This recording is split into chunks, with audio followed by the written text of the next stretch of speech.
adventurers, and welcome to the first podcast I will be hosting. This is Ranger Liz, and I'm here with Lich Lord Bryan. Hello!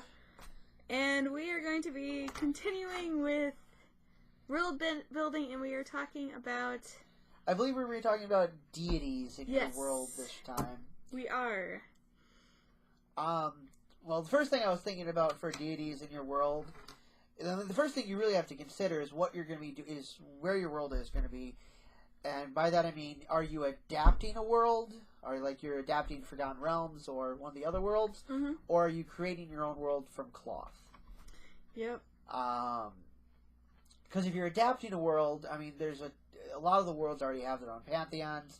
You can, of course, adapt them so that maybe there's an Eberron god in your Forgotten Realms campaign, or there's a Forgotten Realms campaign. Maybe your Forgotten Realms are slightly different than someone else's Forgotten Realms. And I'm going a little quick. And what you would do with that is say your Forgotten Realms differs in some way. Maybe the Elven gods are a little bit different, or maybe Loth is a little bit different, or one of the other ones. But if you're coming out with just whole cloth, then you just have a lot of options. Yeah, I mean, like, let's say if you decide to make your elves different in their nature, so their gods obviously would also be different. So you can adapt systems if that is what you're working with, if you're adapting a system. Or if you're cutting straight from cloth, then you kind of have to consider what exactly do you want for your deities? Do you want it to be just primarily a small group? Do you want your players to have a wide variety? Does each race have their own pantheons? Are there even racial deities? But even in adapting, I also had another thought, is if you're using like a world, I mean, your deity choices also have an impact on the races themselves, because, I mean, if all your elves worship Corellian and all your orcs worship Grumsh, your elves and orcs are probably still going to hate each other.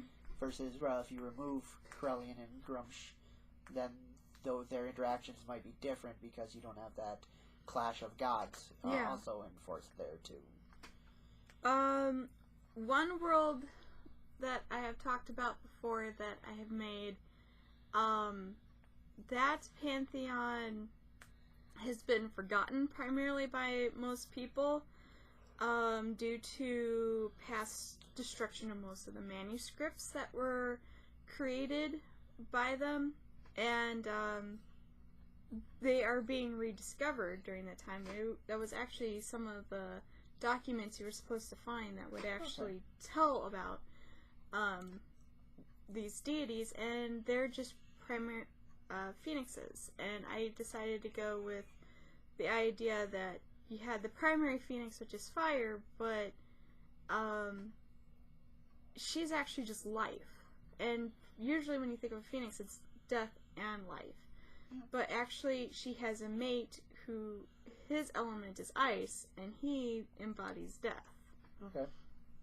And the two of them have several children who are also considered part of this pantheon, and they symbolize other elements, such as earth and nature, air, water, and so forth. One of the world, the Iron Kingdom's world, I also like it because in some of the way they portray the deities. I mean, the dwarves have their pantheon, and it's somewhat standard in like the dwarven pantheon created the dwarves, the elven pantheon created the elves, and a few other things. What I like is also in the lore for the gods they have there's contradictions between, like, the one specific one I'm thinking of is there's a human god, Manoth, who is it's always described as the creator of man. But in the Dunyan, to followers of Dunya, they have their own lore, and in their lore, Manoth started off his life as one of the offspring of Dunya and the Devourer worm when the Devourer raped Dunya. And the Manoth was one of the offspring who decided to avenge that and go after the Devourer. Okay. So I like there's that, and this is one of those things that picking your deities, the way you make your deities, it will influence the world you create. It will and it will also influence what kind of like backstories happen, and maybe it has. This one actually does have a large impact on your world if you let it, if you want it to. Mm-hmm. It can be minimal. It could just be. You can be thinking about it as little as, well, what kind of clerics would I have? What kind of domains would they have if you're doing a D&D setting? To as intricate as, well, how does this impact the backstory? How would these two cultures interact with each other, and that kind of thing. Yeah. Now that in the roleplay I'm doing with these phoenixes, as you're saying, what kind of clerics you would have, well, because of the fact that each phoenix, if somebody decides to follow one specific phoenix, that would change what spells or powers they would have, abilities. So you have that to think about. And another thing I would also say is don't forget to look at a few, especially when you're looking at pantheons, a few examples that we have in real life. Because if you look at especially like the D&D deities, you can see that some of them relate to like maybe some Norse gods or Greek and Roman gods. So don't be afraid to sometimes look at those as ideas for inspiration. And it was also interesting in the 5e book. They have a few pages devoted to, the brief description of the gods, what their symbol is, what domains they would have. They actually have listings for the Greco-Roman gods. They have the Norse gods. They have Egyptian gods on there. So they have a bunch of the human pantheons that we have as well. I really don't know what more to say on this. Do you have anything else? Well, I don't know. I would also say have fun with it at times. Yeah. Because it should be something that's fun. Bear in mind that you don't want to... It all depends on how serious you're taking you're taking the religion in the game. You don't want to offend anyone, but still try to have fun. Make sure that it's something that you know your players as usual. Know your players so you know if you add something, you're not going to upset them. I would basically just say, when you're doing this, think about what kind of role you want the gods to have in your campaign. Think of what kind of differences you want to have between the what are commonly the traditional fantasy gods, or if you're not a fantasy setting, the traditional deities a person would worship. See if there's any differences you have there, and think about how you want to incorporate them into the lore, how you want those stories to be told. Just think about what kind of stories your clerics would tell, what kind of doctrines they might have. This is something you also might want to go back to the lore, where we were talking about lore, because they're obviously going to have some tie into the lore. Yeah. So you might be able to get more inspiration for them when you look at the lore, or you might want to go back and edit some of your lore after you. I would also say, simply because of relating to that IK example, I would also say think of ways that especially if they're not overly impactful on the world, where they're not just always sending messages to people. Think of what ways that lore might have been altered throughout time. Think of how the stories might have been changed, or that people might have misinterpreted things. Think of how those, because as I said in IK example, there are two different cultures who have two different stories on the origin of one of the gods. So think of how there might be some differences there. Yeah. And how the two cultures would react when those differences in the interpretation are pointed out. If you think of, maybe some of the manuscripts might have been written in an older language that most people don't use anymore, and then maybe got translated to another language and some words were mistranslated. Or even in the example where, in the IK example, both stories don't necessarily have to be true. Have to be false. One doesn't have to be false. Manoth could still be the creator man, and an Ogren who was descended from Dunya. It could be just the fact that Manoth, when he created man, just didn't find it important where his origin was when he was creating them. Mm-hmm. So I mean, what cultures think is important when they're telling the story can also change the story too. Yeah. Just omitting specific details can cause conflict, so like it does there, because no devout Mennite will tolerate someone saying, "Your God's an Ogren." Yep.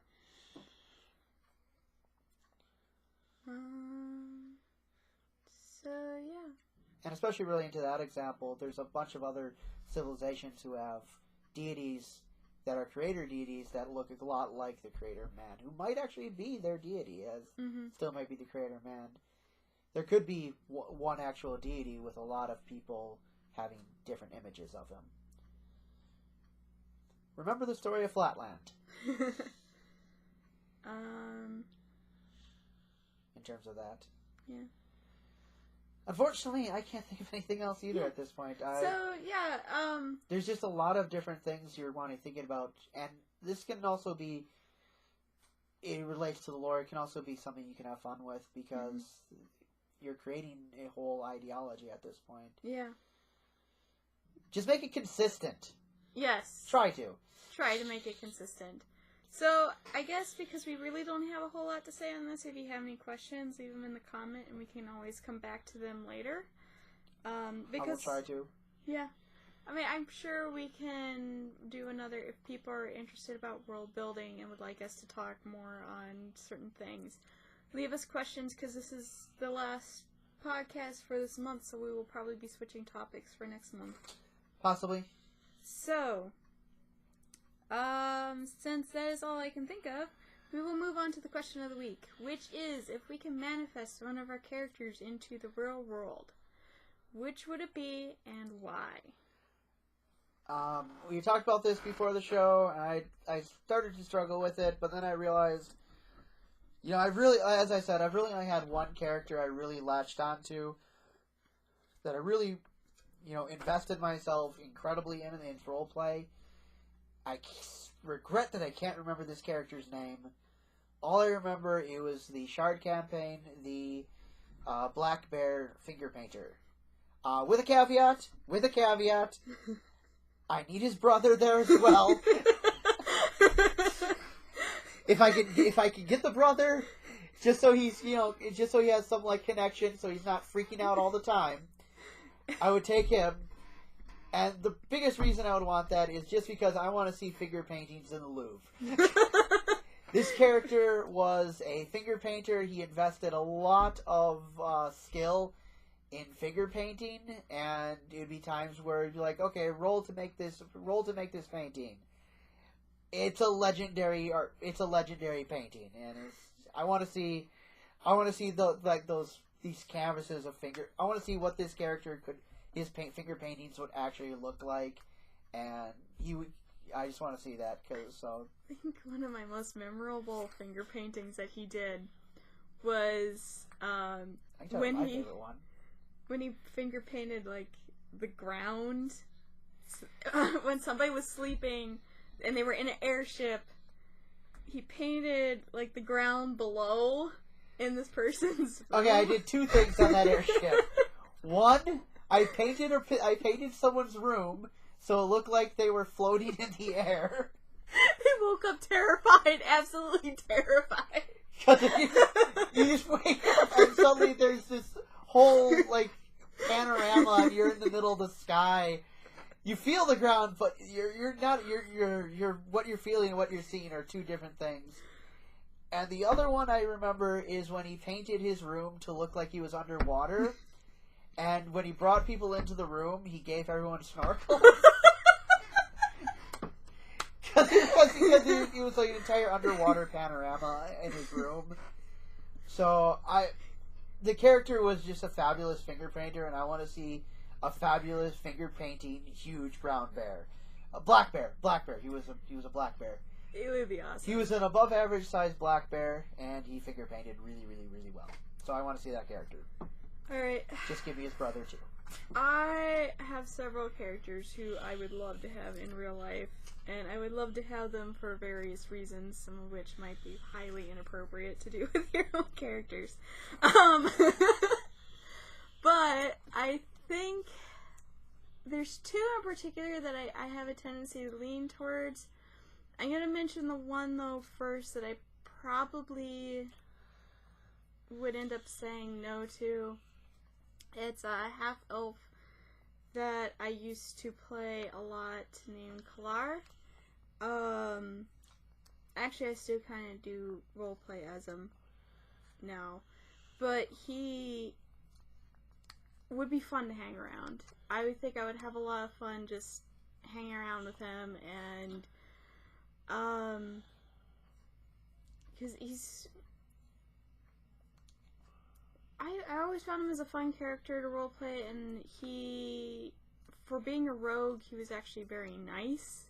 In fact, I remember one time when I was playing him at Gen Con for a game, somebody's like, "You're really playing a rogue and you're doing that?" And I'm like, I was... Rogue doesn't always mean thief. I wasn't being or a thief. backstabber. Yeah, Rogue isn't always backstabbing thief who's just out for your loot. I mean, a lot of the rogue... There's a ton of rogue abilities that do promote backstabber, particularly, backstab. But, Rogue, at least in 3.5 and a lot of other editions, has always also been that bit of a skill monkey, too. Yeah. So, I mean, there's so many ways you can play Rogue. It just happens to be that every Rogue everyone sees is always the backstabbing Belcar. Yeah. Who's not even a Rogue! He's a barbarian ranger, people. Haley's the Rogue. So, I would probably like to pick him, but I think that because this is not just for a day kind of thing, at least it was not specified for a day, I really don't know if he would know what to do with himself, because he really does not have much in the way of career type skills. He could probably get some. A lot of the other characters I create are kind of like, their personality seems to be bastard in terms of what they do, especially all the changelings I make. I don't want a changeling in real life. I just don't really know if he would be able to get a good 9-to-5 job. He's too much of an adventurer, and I don't know if he would be really good for this world. But the finger painter's not good for the world either. No. He has a niche. My number one choice though really probably isn't that good for the world too, and it's one of my first original characters I made even before I started playing D&D. Because you can't really play a dragon in D&D anyway. But it's a dragon. Her name is Shadowin. She is a very mild-mannered dragon, very wise. And I just think it would be awesome that when I go to work, instead of driving a car, forget that nonsense, I'm flying to work. Yeah, that'd be nice too. And, don't the thing get in is, my though, way. are we manifesting these characters for us to hang out with, or just because we want to see this character in the real world? I'm hoping that we can hang out with them, because I would really Because I don't want to hang out with any of my characters. I don't want to hang out with a finger painter. I have nothing to talk to him about. He finger paints. Well, you don't have to hang out with him all the time. He's just gonna be like a friend, I guess. Or you don't have to hang out with him. I don't think I would want to hang out with any of my characters I've ever created. I like because either my characters don't have any personality, or they're just bastards, or they're the Blackberry finger painter. So. Yeah, there's a few of mine that I want to hang out with. There's a few also that I would not want to hang around at all. And there's a few I just don't want to exist in this world. That too. I don't want my 23rd level wizard in this world. Can you imagine my werewolf being in this world? Any epic character is you're almost god. So yeah. They'd be worshipped. Any. That's what I said. D&D. When you think about the levels, level 1 through 5 are realistic. 5 through 10, you're action heroes. Then you become superheroes. Then you become demigods. Mm-hmm. And then when you hit epic levels, you're practically a god. So, yeah, I think those are our choices. I would... Did Nate say one, or...? No, I'm gonna make him answer it next week. Okay. So... Yeah, that would probably be it, is the finger painter, Yeah, I have a few others that would be awesome to have in this world, but I don't know. I would be picking them for various reasons, whether it be to... Well, I mean, don't get in my way, I'm riding a dragon kind of thing, but yeah. taking advantage of stuff. And then there's a few others that I don't really... I know I'm not going to do well in this world whatsoever.